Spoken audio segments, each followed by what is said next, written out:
In the heart of the wild American desert, a rancher faces a moment that changes everything when an injured Apache girl whispers, "Please, just make it fast."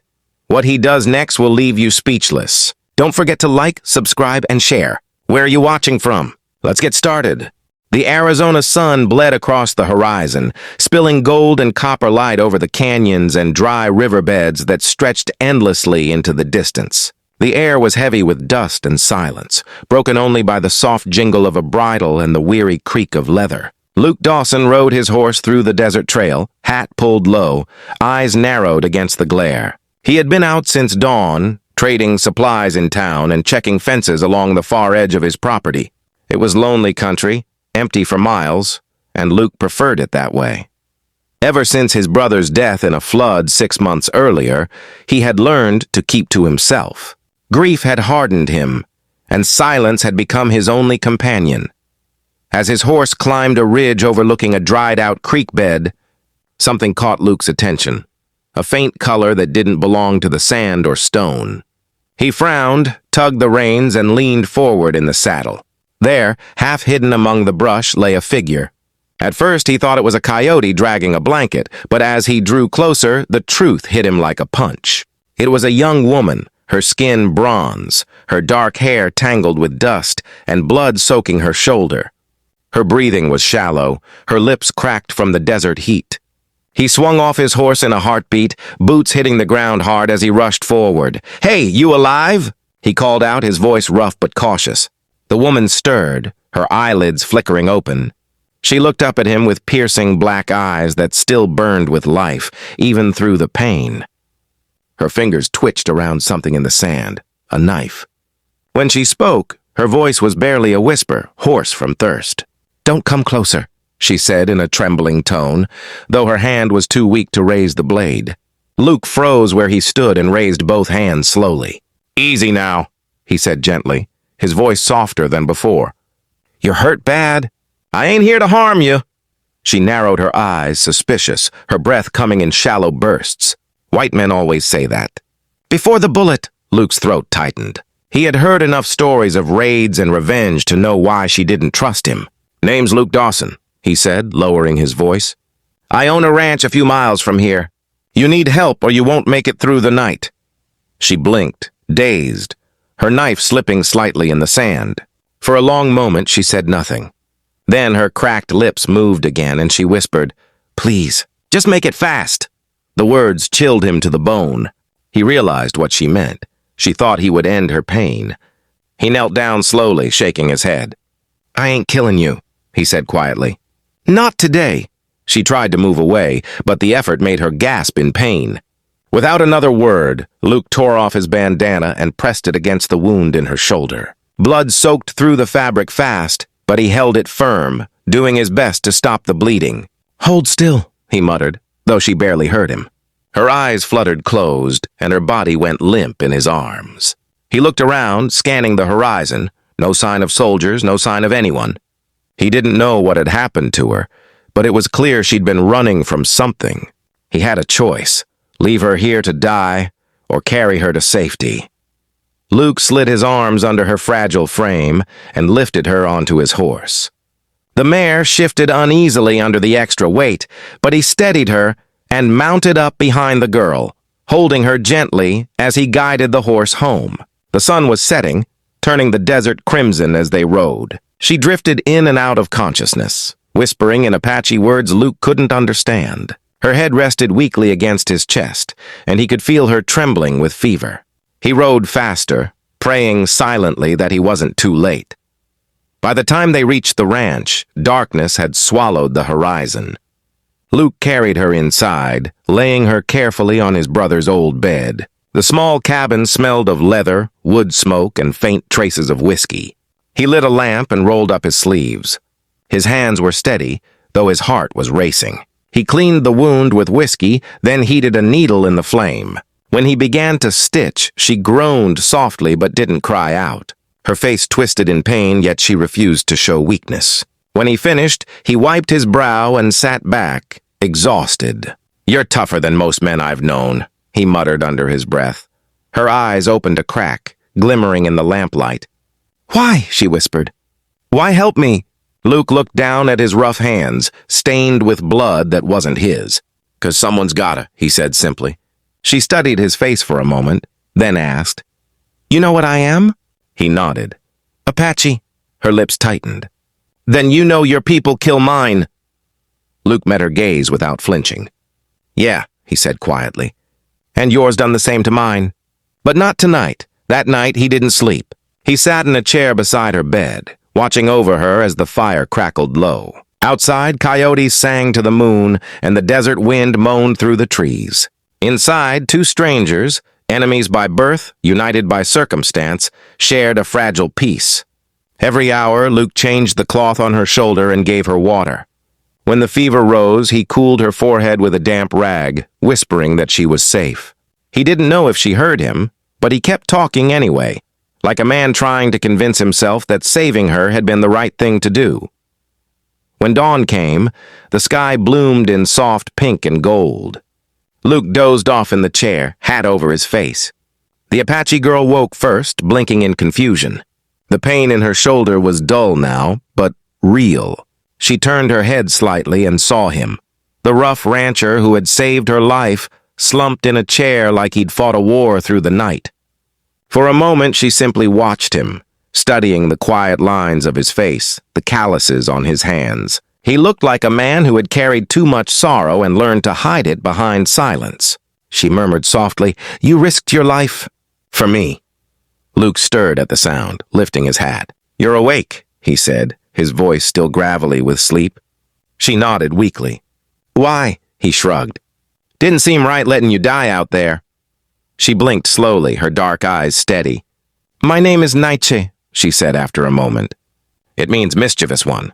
Luke smiled faintly. Fittin' name? She tilted her head. And you? Luke Dawson? That's right, he said. Just Luke's fine.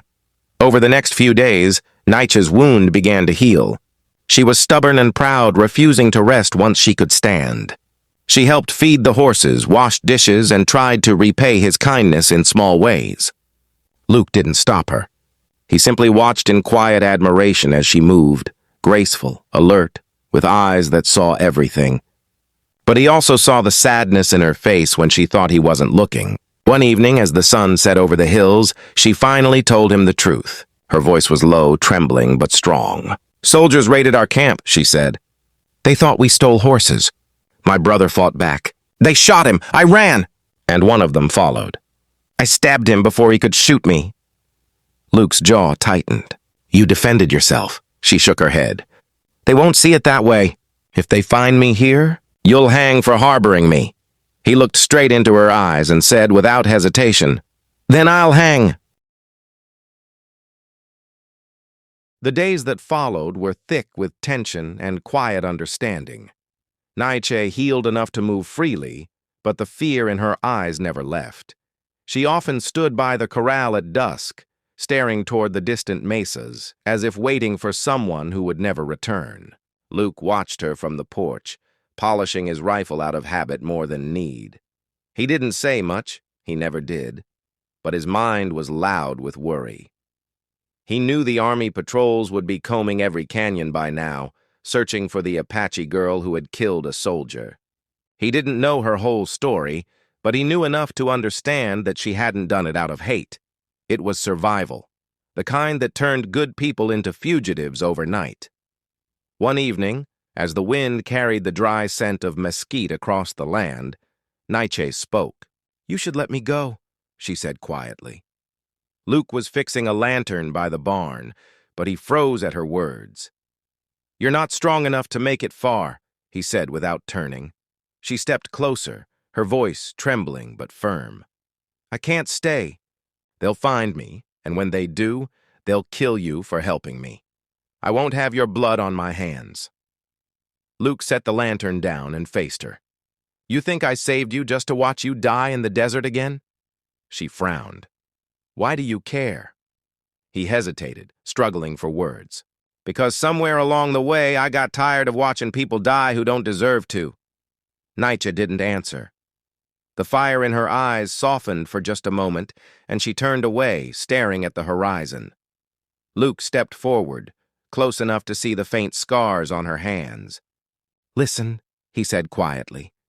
"You stay here a few more days. Let the soldiers cool off. I'll figure something out." She looked at him like she wanted to argue but couldn't. "You don't know them," she said softly. "They don't stop until the ground swallows us whole." Luke's gaze hardened. "Then they'll have to go through me first." That night, thunder rolled in the distance, echoing off the canyon walls like drumbeats of war. Luke lay awake on the cot near the fireplace, listening to the rain tap against the windows. He couldn't shake the thought of soldiers finding her, dragging her away, burning his ranch to the ground. But deeper than fear was something else, something unfamiliar. He had known loneliness, grief, and guilt, but never this. This aching pull toward someone he barely understood. When he finally drifted into sleep, it was shallow and uneasy. Before dawn, the rumble of horses jolted him awake. He was on his feet in an instant, rifle in hand. Through the window, he saw the glow of torches moving up the trail. The soldiers had come. Nietzsche appeared in the doorway, eyes wide with panic. "They're here," she whispered. Luke nodded. "Get behind the barn, stay low." She shook her head. "If they find me, they'll kill you." He took a step forward, his voice firm. "If you stay here, they'll kill us both. Do as I say." For a second, she hesitated, then slipped out the back door and disappeared into the shadows. The pounding on the door came seconds later. "Open up, Dawson!" a voice barked. "We're looking for a wounded Apache girl." "Seen anyone pass through?" Luke took a steadying breath, then opened the door slowly. The officer in front was tall, wearing a dusty blue uniform with a scar running down his cheek. Behind him, 5 armed men waited. "Evening, rancher," the officer said coldly. "Mind if we take a look around?" Luke's tone was calm, but edged with steel. "You're already looking." The officer narrowed his eyes. "We've got reason to believe the girl came this way. She's dangerous, killed one of our men." Luke met his gaze, unflinching. "Ain't seen no one except my horses. You think a wounded Apache woman's riding around here? You're mistaken." The officer stepped forward, glancing past Luke into the cabin. His eyes landed on the table. An extra cup, a folded blanket, a woman's shawl drying by the fire. "You live alone, don't you?" he asked, voice tightening. Luke's hand tightened around the rifle, though it hung loosely at his side. "Used to," he said evenly. "Not much company out here." For a long, tense moment, the officer studied him. The rain had stopped, and the desert air hung thick with silence. Then the officer exhaled, spitting into the dust. "If you see her, you report to Fort Bowie," he said sharply. "If we find out you're lying, you'll hang for treason." Luke gave a short nod. "Understood." The officer gave one last look around, then turned his horse and rode off with his men, their torches flickering like ghosts in the distance. Luke stood in the doorway until the last sound of hooves faded away. When he turned back, Nietzsche was standing near the barn, half hidden in the shadows. Her eyes were glistening, not with fear now, but something deeper: guilt, gratitude, sorrow all tangled together. "You lied for me," she said softly. "You could have been killed." Luke walked toward her, rain dripping from the brim of his hat. "Wouldn't be the first time I've done something stupid for what's right." She looked down at her hands, voice trembling. "I can't stay here. It's not safe for either of us." Luke nodded slowly. "You're right. There's a cabin my brother built up north by the San Pedro River. Nobody knows about it. You can stay there till this blows over." Her eyes widened slightly. "You'd give that to me?" Luke shrugged. "Ain't much. Just walls and a roof. But it's yours for as long as you need it." Nietzsche took a shaky breath, trying to find words. "You don't understand," she said, her voice breaking. "If they catch you, they'll hang you beside me." He met her gaze and said softly, "Then they'll hang me knowing I did the right damn thing." Before dawn, they saddled a horse and packed supplies, Dried meat, water, a blanket, and a map Luke had drawn himself. The desert air was cool, the sky pale gray before sunrise. Naiche mounted slowly, her shoulders still tender but healing. She looked down at him, eyes shimmering. "You could have let me die that day," she said quietly.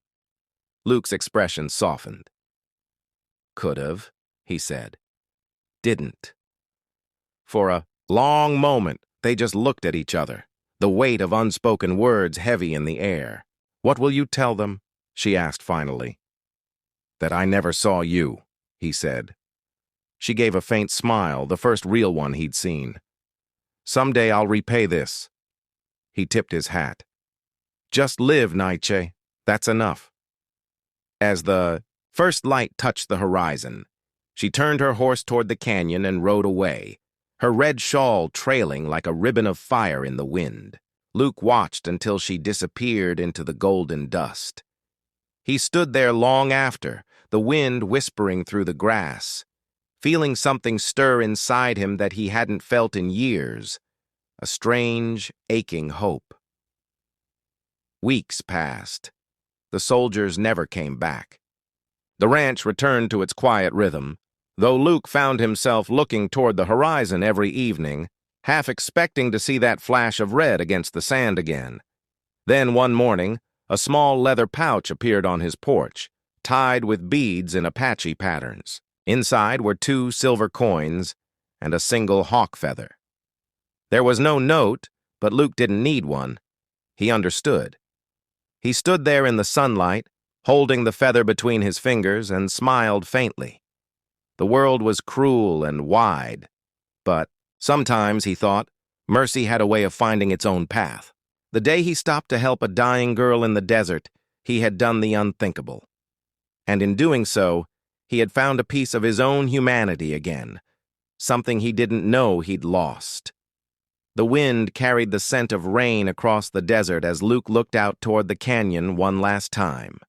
Somewhere out there, a young Apache woman was alive because he had chosen compassion over fear.